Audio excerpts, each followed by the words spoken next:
terakhir? Sih masih AS ini masih berjalan, katanya saya juga kemarin dapat panggilan, tapi ya kita ini aja jalanin semua. Panggilan kepolisian teh? Panggilan kepolisian, tapi sebagai saksi ya. Ini atas laporan. Dugaan penggelapan. Oke.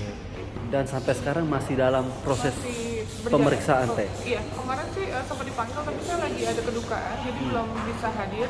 Tapi untuk next panggilan kita pasti kooperatif untuk hadir.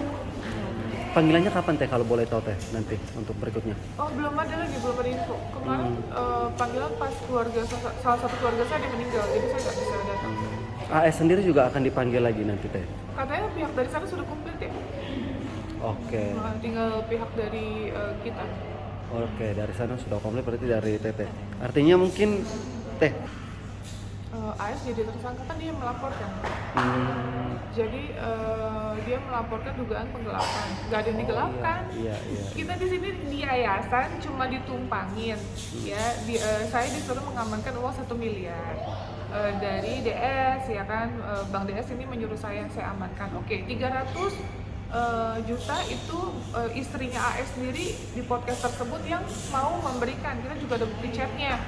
Setelah itu entah gimana kesepakatan dan lain-lain ya, yang mungkin saya tidak bisa perjelas juga di sini. Ini kesepakatan bahwa dana tersebut akan dibawa ke bencana alam ke NTT dan sudah ditransferkan ke saudara G juga gitu, ke rekening beliau. Yang notabene sekarang dia juga bukan bagian apa-apa dari yayasan gitu. Nah itu pun tanpa koordinasi dari saya nggak tahu menahu gitu. Jadi ya kita nggak ada apa-apa, itu udah pure uangnya full ke rekening si G. Jadi kita cuma ketumpangan aja nih. Iya, gitu. Oke, paham.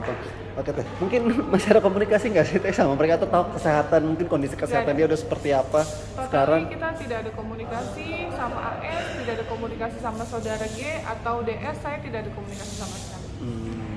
Jadi kalau emang proses ini berjalan ya saya akan berjalan sendiri. Capek nggak sih teh? Ya kan nggak selesai gitu. Dibilang capek pastinya capek ya, tapi ya gimana, kita harus jalani aja sih. Kita kooperatif ya, karena kan warga negara Indonesia nih, terduga dilaporkan misalnya, ya kita ikutin aja sih. Sampai sekarang si AS ini masih merengek nanya soal itu nggak sih teh? Oh, dia katanya sampai sekarang live masih nyenggol-nyenggol ya, tanda kutip mengenai saya, tapi nggak peduli juga saya, karena menurut saya ini kan yang diurus kan adalah prosesnya, bukan dramanya. Jadi ya kita fokus ke prosesnya aja, pembuktiannya. Oke.